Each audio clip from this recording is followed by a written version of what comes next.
Salut, c'est Joseph, j'espère que tu es en forme aujourd'hui. On va voir tout de suite 5 pas vers un gain de temps durable. Ces 5 pas, je les ai moi-même franchis au travers de mes différentes premières expériences, de mes différentes expériences qui m'ont amené là où j'en suis aujourd'hui. Et ces choses, je les ai mises en place au fur et à mesure, en tenant compte des évolutions, des changements, des nouvelles choses qui m'arrivaient dans mes nouveaux emplois.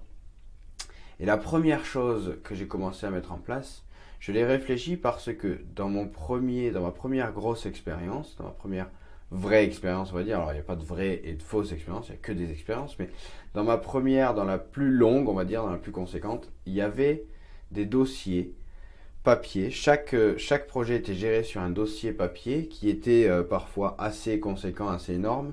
Il m'arrivait de partir en déplacement et d'avoir à prendre ces dossiers parfois sur plusieurs journées. Donc c'était parfois difficile, des fois avec une cagette pleine de dossiers, etc.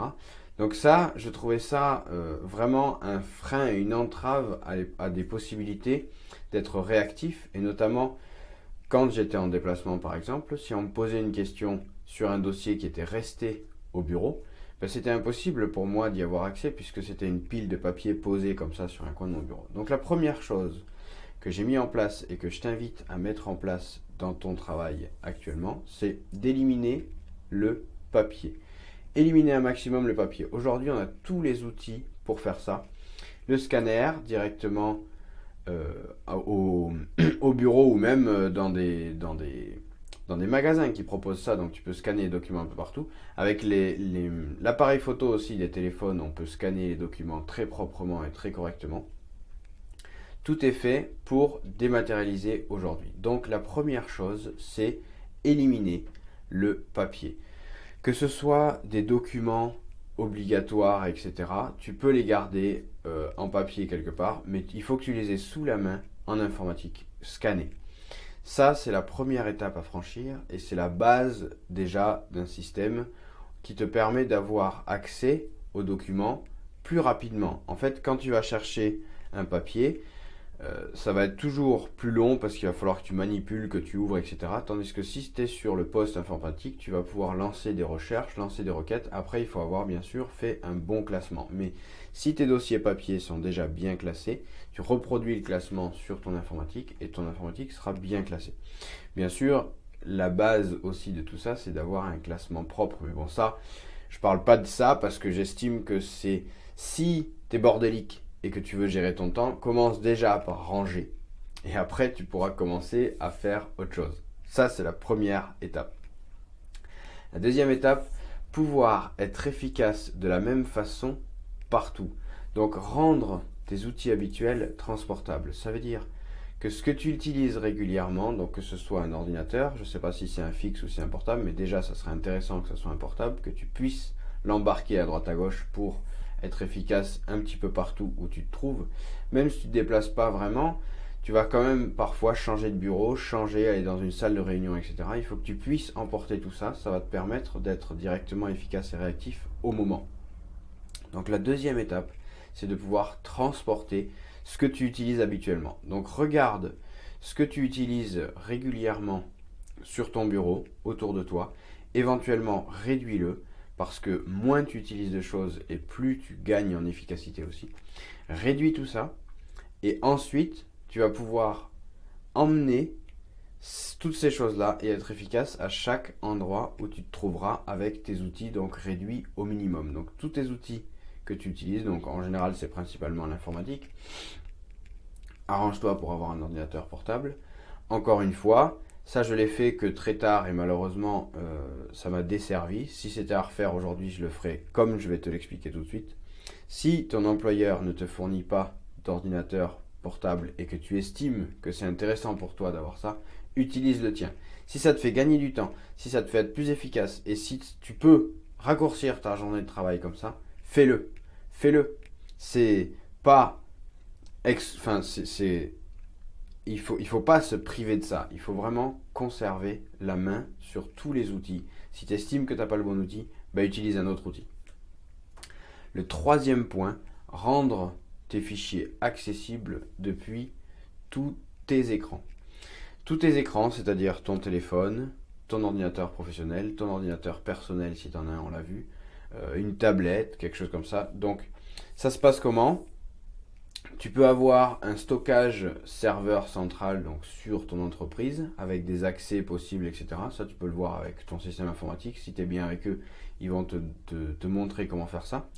Tu peux avoir des systèmes de dossiers partagés, donc un dossier sur ton ordinateur que tu partages et ensuite tu peux avoir accès à ce dossier sur d'autres interfaces. Donc ça va te donner de la puissance quand tu vas vouloir aller chercher depuis une autre plateforme sur ce dossier-là, d'accord? Donc tu vas pouvoir être réactif et avoir les informations un petit peu partout. Ça peut être aussi depuis l'ordinateur d'un collègue à toi à côté. Tu vas pouvoir lui dire, au lieu de retourner dans ton bureau chercher le document, lui renvoyer, etc., tu vas pouvoir lui dire direct quand tu es en face de lui, tiens, mais va voir ici, là-bas, là, il est là. Voilà. Et c'est fini. Tu passes à autre chose. Et c'est ça qui est intéressant et c'est ça qu'on cherche vraiment. C'est quand on te pose une question et que tu sais que les actions pourront être réalisées en moins de 2 minutes, tu la fais tout de suite. Et tu n'as pas à la noter et tu n'as pas à la suivre. La 4e étape, c'est rendre tes fichiers accessibles depuis tous les écrans. Et là, ça passe par le cloud, par des stockages en ligne, des abonnements de stockage en ligne. Alors les abonnements, c'est pas très cher. Enfin, c'est le maximum que j'ai trouvé, je crois que c'est une dizaine d'euros pour avoir vraiment des stockages énormes, très grands, donc que tu rempliras jamais. À moins de faire que des photos et que des vidéos.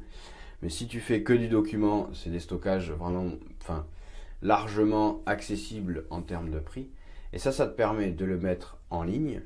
Et à partir de ce stockage en ligne, tu as directement accès à tous tes documents sur n'importe quel écran. Et c'est ça qui est intéressant, c'est-à-dire que sur ton ordinateur, même sur l'ordinateur d'un autre, sur le téléphone d'un autre, dans n'importe quelle condition et dans n'importe quelle situation, tu vas pouvoir avoir accès à toutes ces informations-là.